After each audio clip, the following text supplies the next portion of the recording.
The Committee to Protect Journalists has included Azerbaijan on its list of the 10 most censored countries in the world. Azerbaijan is the only country on the list which is the member of the Council of Europe and is getting ready for the first European Olympics. How did things get to this point?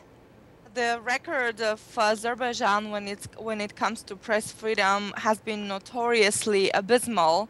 However, in the past couple of years, the crackdown on the media, on the independent critics of Azerbaijani government, on opposition activists, on civil activists and human rights defenders has indeed reached an unprecedented level.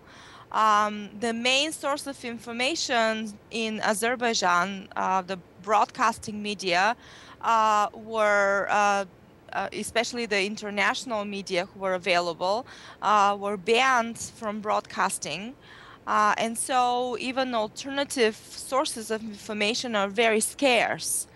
When we assess our candidates for the most censored list, we always look at several criteria. The ability of independent media to function relatively freely in the country, the number of journalists who are in prison for their work, the number of journalists who have had to flee the country because of different kinds of pressure on them in retaliation for their professional activities.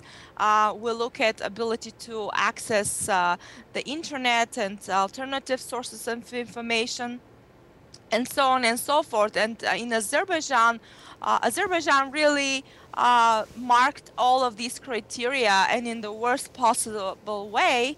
Azerbaijan is the leading jailer of journalists in the Europe and Central Asia region, with now at least 8 journalists directly jailed for their work. In a low light for Azerbaijan is a leading media rights defender, Emin Husseinov, who had to flee and hide into the Swiss embassy because his own country has been persecuting him on politically motivated charges and was ready to incarcerate him.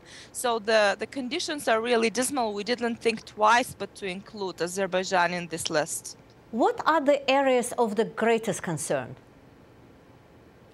Well, I mean, aren't these areas enough? Journalists behind bars, dozens of journalists having to flee the country because they can't report freely in their own.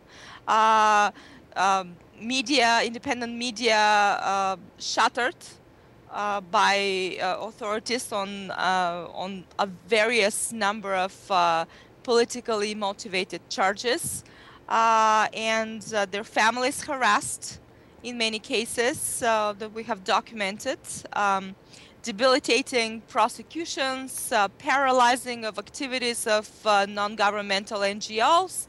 I mean, the list goes on.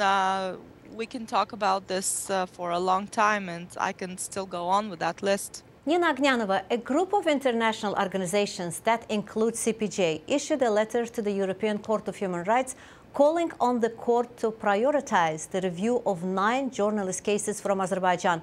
Could you please elaborate on that? Well, in the run-up to the European Games, which we all know are going to be hosted by Baku this year, a number of international organizations decided to form the Sport for Rights Coalition around the idea that the European Games indeed should be a force for good as the Olympic Charter states.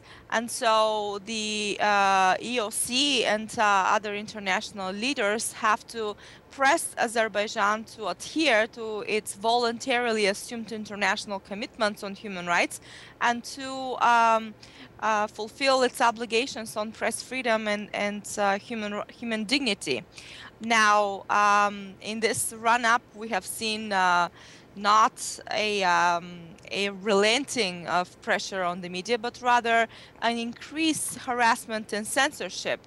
This prompted our coalition to write to the European Court of Human Rights, where there are a number of Azerbaijani press cases pending, and some of them have been pending for months and years without a response by the European Court, and to ask the European Court to expedite the review and to prioritize the review of these cases, because they're emblematic for the dire conditions in which human rights and civil society is in this host country. What should be done to ensure release of all human rights activists, bloggers and journalists ahead of the European Games, which Baku will host in an effort to promote its image? And Azerbaijan has to respond to both domestic and international concerns on human rights and press freedom, and the international community has to constructively pressure Azerbaijan to release its political prisoners before the games start. This could be done in many ways, in bilateral and multilateral talks with Azerbaijan, by international leaders who have actual pressure points to bring about with Azerbaijan. It has to be a condition, indeed, for starting the European Games. The release of political prisoners has to be a condition. Nina Ognianova, thank you very much for joining us. You're very welcome. Thank you.